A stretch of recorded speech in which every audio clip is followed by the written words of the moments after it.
Today we'll start the atomic structure and the periodic table. So in this topic, we will discuss the structure of an atom, the mass spectrometer, the electronic configuration, how the electrons are arranged in an atom, shells, subshells, and later at the last part, we'll discuss the trend in the melting point.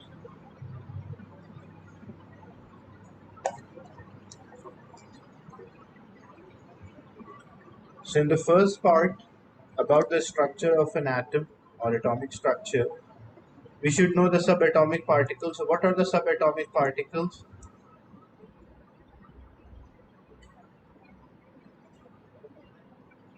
So the subatomic particles are particles which are present in an atom, which are protons, neutrons, and electrons. Then their position, we have a nucleus. Around the nucleus, the particles are there, known as electrons, revolving around the nucleus. And inside the nucleus, we have subatomic particles such as neutrons and protons. So we find protons and neutrons inside the nucleus,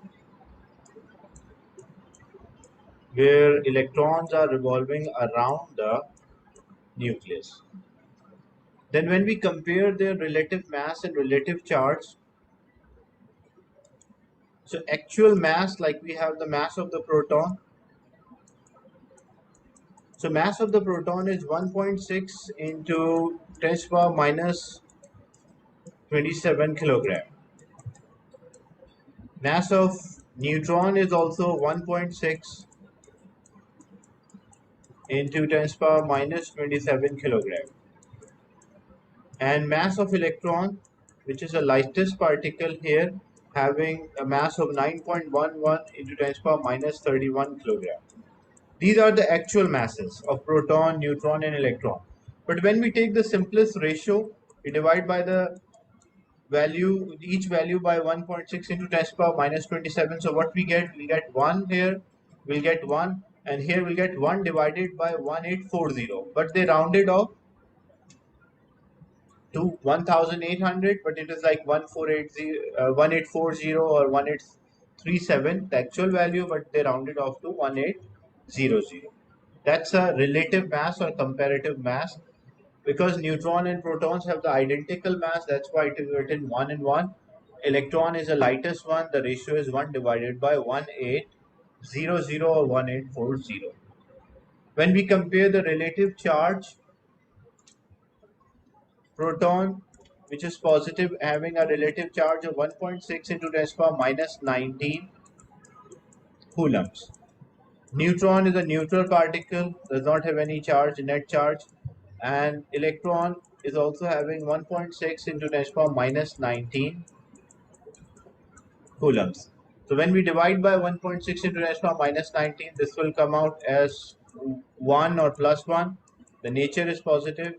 This will be 0 and this will be minus 1. So these are the relative charges of these protons, neutrons, and electrons. When we represent an atom, we represent the symbolic representation. We represent by mass number, or also called a nucleon number, which is a sum of neutron and proton. And there is atomic number, which is a number of proton, then the symbol of that element. So we simply represent element by symbol X, A, and Z, or it can be X, Z, or A. Sometime some of the periodic table you will find a proton number is written at the top, but it does not make difference, as you will the atomic mass number or nucleon number will be either equal to or greater than the proton number or atomic number. So atomic number is a number of the protons which are present inside the nucleus, and the mass number or nucleon number is a total number of protons and neutrons inside the atom. So if we need number of neutrons, we'll subtract the two, so we'll get the number of neutrons. So example,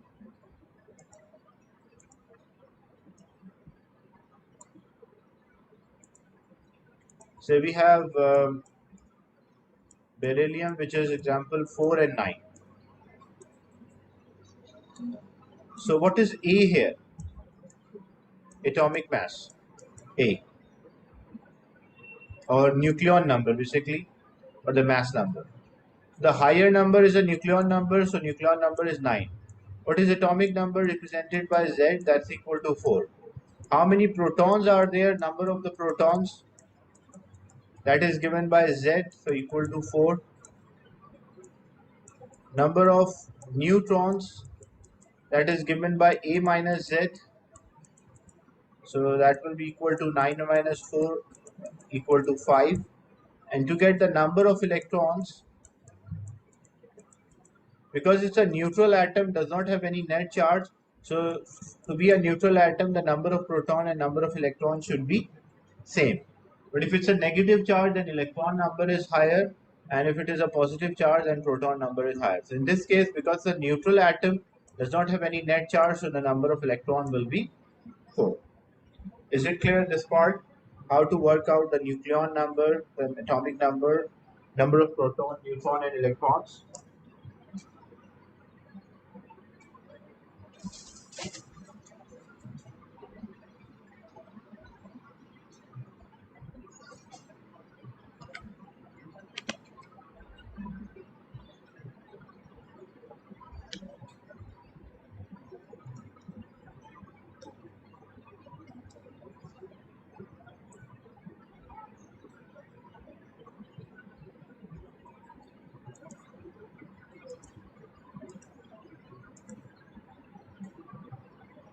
Then definition of isotope. How we define the term isotopes? Isotopes are the atoms with the same proton number but different neutron number. So example, if we have atoms with same proton number and different neutron number, like chlorine you can take. So chlorine, one of the isotope is 35 and 17, and another one is 37 and 17. So what is A here in the first isotope? A is equals to 35. What is Z here? Z is equals to 17. To get the number of protons, that is given by Z, so that is 17. To get the number of neutrons, it is A minus Z, so that will be equal to 35 minus 17 equal to 18. And to get the number of electron, that is also given by the same number as proton, because it's a neutral atom, so it will be 17. When we check the other atom, which is 37 and 17, so A is equals to 37, Z is equals to 17. To get the number of proton, that is given by Z, 17. To get the number of neutron, it is A minus Z, so it will be 37 minus 17, which is equals to 20. And to get the number of electron, because the neutral atoms are 17. So when you check, the two atoms have the same number of the protons, which is 17, 17, but they have different number of neutrons. So we call them as isotope. So atoms with the same number of protons and different number of neutrons are referred to isotope. And then relative isotopic mass, it's an average mass of the isotopes which is compared with a carbon-12. We call that as relative isotopic mass. So definition of relative isotopic mass is mass of one atom of an isotope compared with 1/12 mass of carbon-12, because relative mass is an average mass which is compared with carbon-12, but relative isotopic mass is a mass of the isotopes, mass of an isotope which is compared with carbon-12. So isotopes have the similar chemical properties. Why they have the similar chemical properties? Because they have same number of electron in the last shell. So as they have same number of electron in the last shell, the the chemical properties depends on the valence electrons. That's why they have the same chemical properties. Physical properties slightly vary because they have different masses. That's why they have different physical properties. Then the definition of relative atomic mass, average mass of one atom compared with 1/12 of one atom of carbon-12, and relative molecular mass is average mass of a molecule compared with the mass of one atom of carbon 12. So these definitions are important. What I highlighted, you have to learn these definitions about the relative isotopic mass, relative atomic mass, and relative molecular mass. Then how we can find these masses? So for that, we use a device which is called a mass spectrometer. So basically a mass spectrometer is a device which is used to find the number of the isotopes, the atomic masses, the molecular masses, and it is having four different stages. This is how the mass spectrometer, the top view of a mass spectrometer. Basically what we do, first we add a sample here, and that sample is vaporized. Vaporized means we convert into vapor or we convert into gaseous state. What is the purpose why we convert this sample into a gaseous state? Because fluids such as liquid and gases can flow. Example, if I have sodium, which is Na, sodium is solid at room temperature. So if I add sodium here, that sodium solid will not move. Why it will not move or it cannot flow? Because it is solid. Solid cannot flow by itself. Liquid and gases can flow. So first thing what we do, we vaporize the sample, or the vaporized sample is added so that it can flow. Then what happened? The four steps in the main steps are then ionization, and then deflection, acceleration, deviation, and detection are there. The other step, but the first step, the first step should be the sample must be vaporized sample so that it can move easily. Then after vaporized sample, the sample in a gaseous state, like example, I I'm talking about sodium. So I have sodium in a solid state. So first I increase the temperature, so I will have a sodium in a gaseous state. So we have a sodium in a gaseous state. Then what we do, the second step, in terms of sequence, because the first step, it is obvious that it should be vaporized sample. That's why it is not mentioned that as a first step, because that's an obvious thing. Then the first step in terms of procedure is ionization. What happens in ionization? We knock out the electron from the atom. We call that as ionization. And how we do this?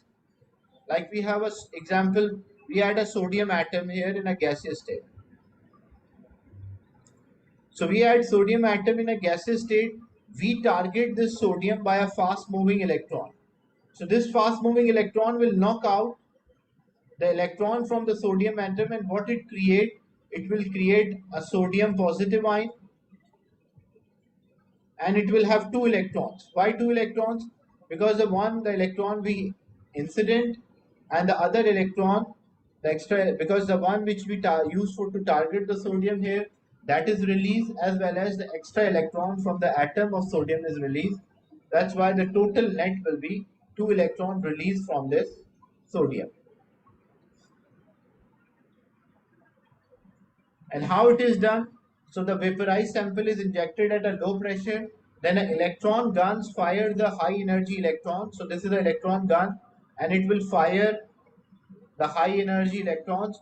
And these electrons knock out the outer electrons or electrons, and it will form a positive ion. Like example, in this example, say titanium is used.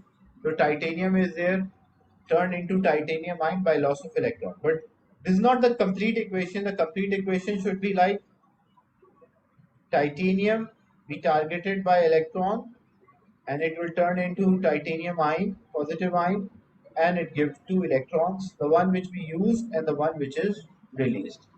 Is it clear?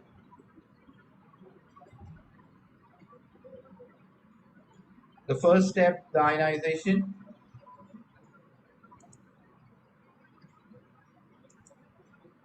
Then the second step is acceleration. How we accelerate? So basically now, as we are talking about, we in our example we took sodium. So first we ionize the sample, so sodium is converted to sodium ion, positive ion. So what we do, a negative electric field accelerate the positive ion, so we apply electric field here like a positive charge. So this,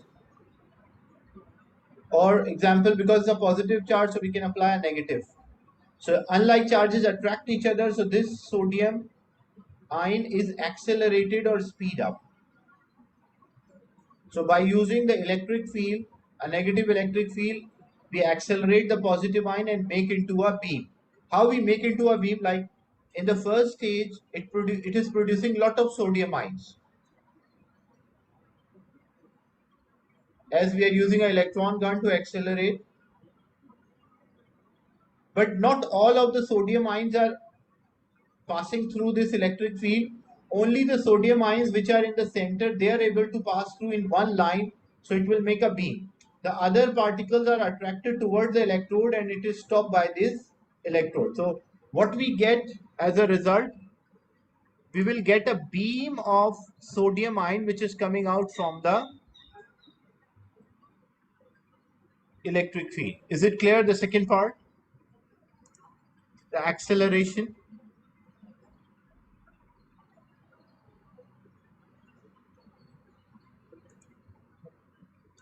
Then third, what we do, we apply a magnetic field. So the beam of a positive ion is deflected by a strong magnetic field. So we have a region here, like this gray region is representing a magnetic field region.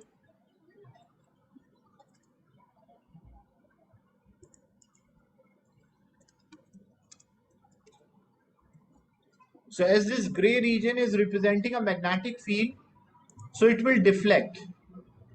Example, if we have two isotopes of the sodium, one is 23 and 11, another one is 24 and 11. So what will happen? The two isotopes will take different paths. Why the two isotopes will take a different path? Because the deflection depends on mass to charge ratio. The one which is having a greater mass to charge ratio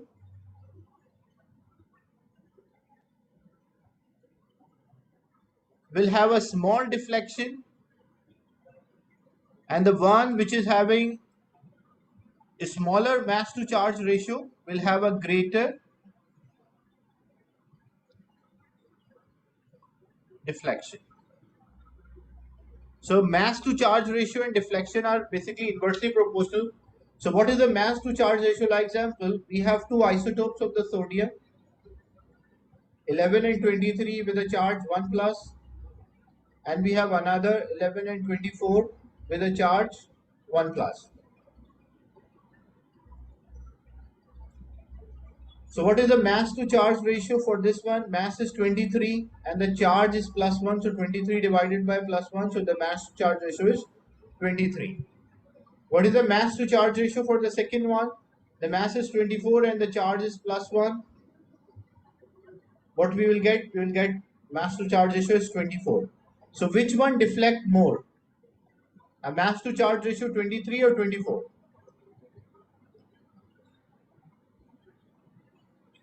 Which isotope will have a greater deflection? Isotope with a charge, mass to charge ratio 23 or 24?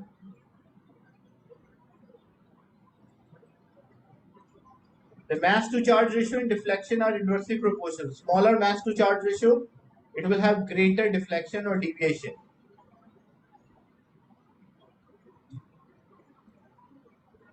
So when we check, this is having a 23, so this will have a large deflection in a magnetic field, and the one which is 24 will have a small deflection. So what happens? Sodium which is 11 and 23 will deflect more, and the sodium which is 24 and 11 will deflect less.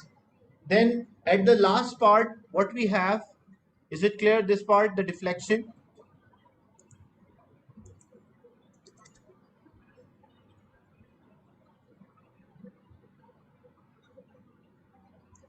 And then the last part is detection, like how we see them. So ions reaches a detector and generate a small current. So when it generates a small current, it shows the peak, like on the computer screen we see the peaks. On x-axis, we have the mass to charge.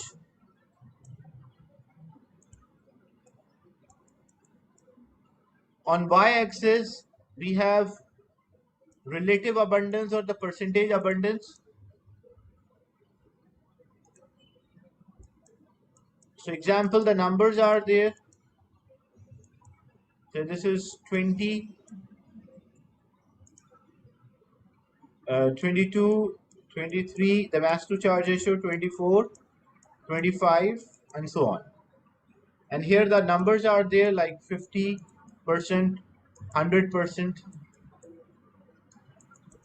So what we see, if we are getting the two peaks, so the number of the peaks decide the number of isotopes. So if we are getting the two peaks,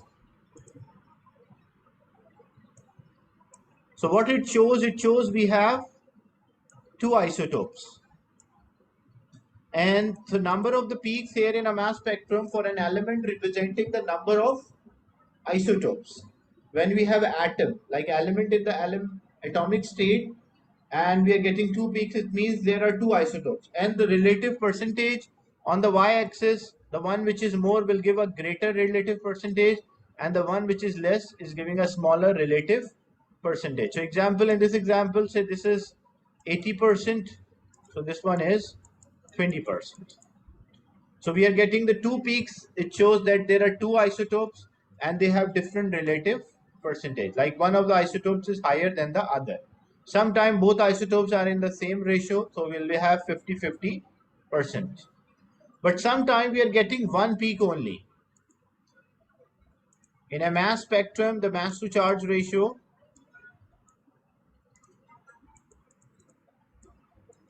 if we are getting only one peak, so what we conclude, if we are getting only one peak, so we can say or conclude that it is having only one isotope. It does not have any other isotope. So sample is having one type of isotope. Is it clear? Like using a mass spectrometer, how we can work out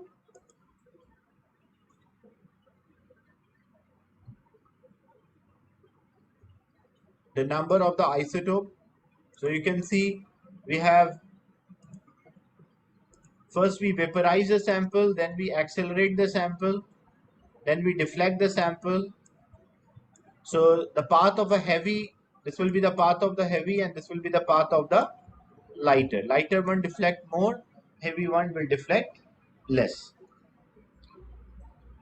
And keep one thing in mind, this is, we assume that the charge on the ion is +1, because sometimes what happened, when we are ionizing the sample, sometimes two electrons are being removed. Like you have sodium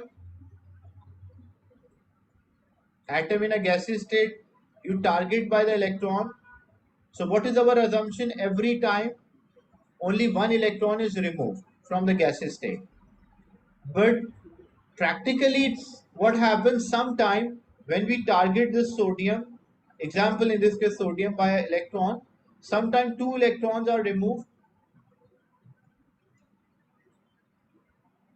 So if two electrons are removed, we'll get a different mass to charge ratio. Like here sodium is 11 and 23, this is also sodium 11 and 23, but the mass to charge ratio for sodium, which is +1, 11 and 23, so mass is 23 and the charge is +1, so we'll get at 23. But when you check for sodium +2, mass is 23, charge is +2, so it will be 23 divided by +2, so we'll get at 11.5. So sometime it might happen that we are getting these peaks as well due to removal of two electrons, but we assume that only one electron is removed.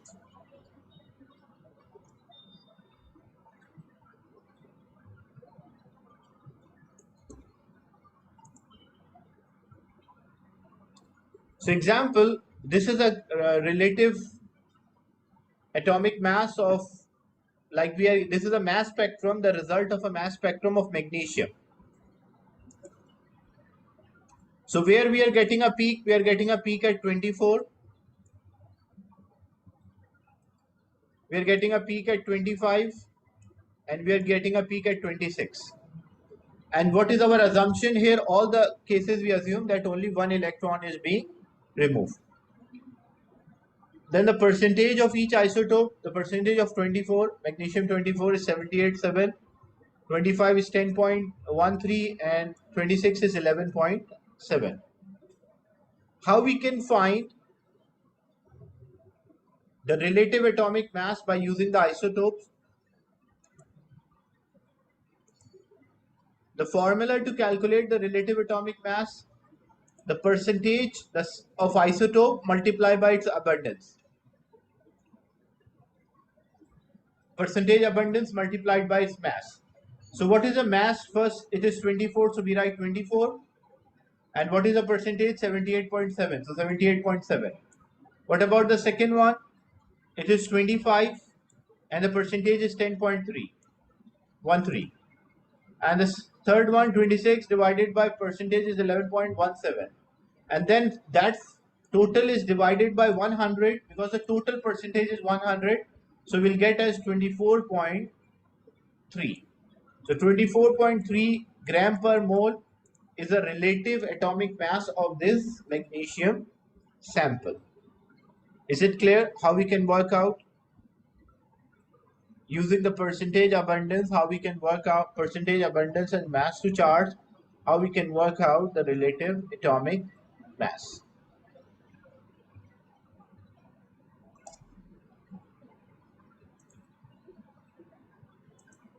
Sometime instead of giving the percentage, there is no label on this.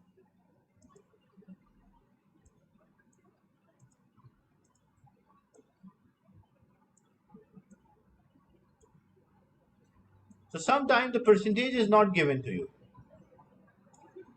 Then how you will do these type of question in which we don't have percentage? So you can divide this into units. Like example, if I say this is 2 units, you can label 2 units, 4, 6, and 8.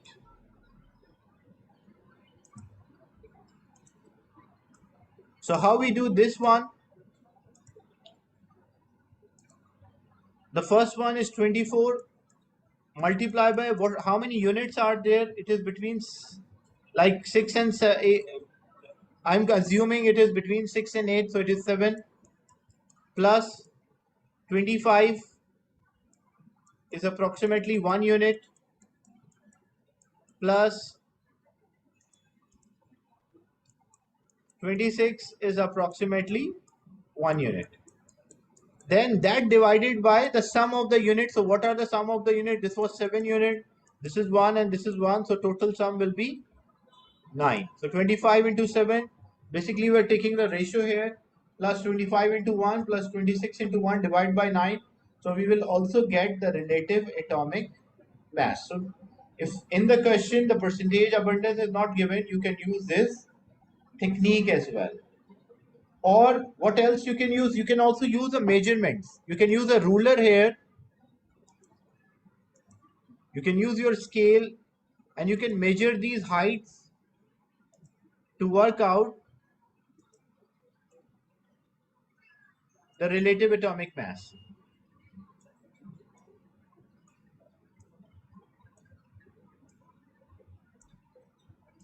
So example, when you measure the height, so this was 8 centimeter example. You measure the height, so this was 1.8 centimeter and this was 1.7 centimeter or 1.9 centimeter. Then how you will get the answer? So this will be 8. Using a ruler scale, you measure the height multiplied by 24 plus 25 multiplied by 1.8 plus 26 multiplied by 1.9 and then divided by the sum. So this will be 8 plus 1.8, so it will be 9.8, and then 10.8 plus 0.9, so it will be 11.7. So this will be divided by 11.7. So you will also get the relative atomic mass. Is it clear how we can work out the relative atomic mass if the percentage is not given to us?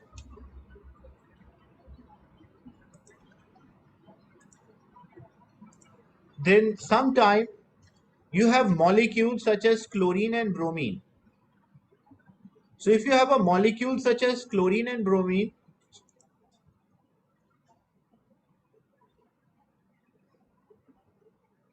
so you will get different peaks for the molecule. How you are getting a different peaks for the molecule? Example, as we know, for a chlorine, Cl2, chlorine is a molecule, but there are two isotopes of the chlorine which exist. One is 35, another one is chlorine 37. And the chlorine 35 is 75% and chlorine 37 is 25%. So what will be the mass spectrum of Cl2? So mass spectrum of Cl2, how you work out, because you have Cl2. So what is the possibility that in Cl2 maybe the two chlorine which are present, both of them are 35. So if both of them are 35, so where you will get a peak, 35 plus 35 you will get a peak at 70. Maybe the two chlorine which are present, one of them is 35 and the other one is 37. So where you will get a peak? You will get a peak at 72. And maybe both of the chlorine which are present are 37. So where you will get a peak? You will get a peak at 74. That's why you are getting a three peaks for chlorine. Maybe at 70 is due to both 35. At 72 is one of 35 and 37, and both are 37 at 74. And why the 35 one is higher than other one? Because the percentage of 35 is higher. That's why when two 35 are joined together, you will get a higher percentage as compared to 35-37 or 37-37. Is it clear? For a chlorine molecule, we are getting three peaks because it is having two isotopes.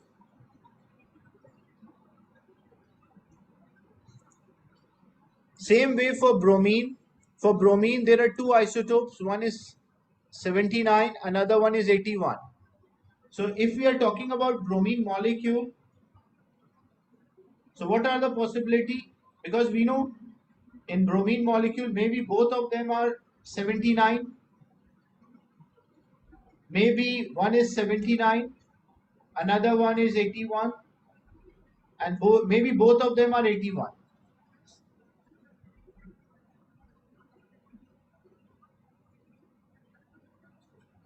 So if both of them are 79, we'll get a peak at 158 because 79 plus 79. One is 79, one is 81, so we'll get a peak at 160. And both are 81, so we'll get a peak at 162. And which one will be the highest one? Because these two bromine are 50-50%. But when they join together, because it is 79-81 or 81-79, so the highest peak will be for 160. And 158 and 162 will be of same proportion because we have both as 50%. Is it clear?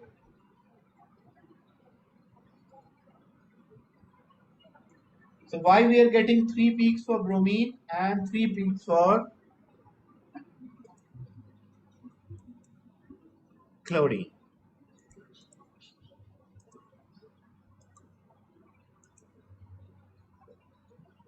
So what are the uses of the mass spectrometer? A mass spectrometer have been included for space probes to identify the element, because using a mass spectrometer we can work out the element. It is used during the testing in a sport to identify the chemical present in the blood. It is also used for quality control in pharmaceutical to identify the molecule from the sample.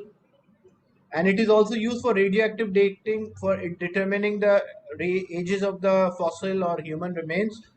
Like identifying the amount of sample present, we can work out what is the age of this fossil. So today we discussed the mass spectrometer. Any question related to this topic? Tomorrow we'll do questions related to mass spectrometer.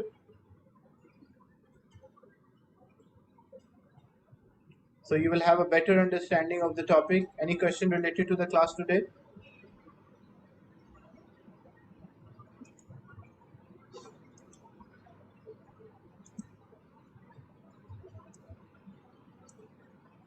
So I'll end the session and share this.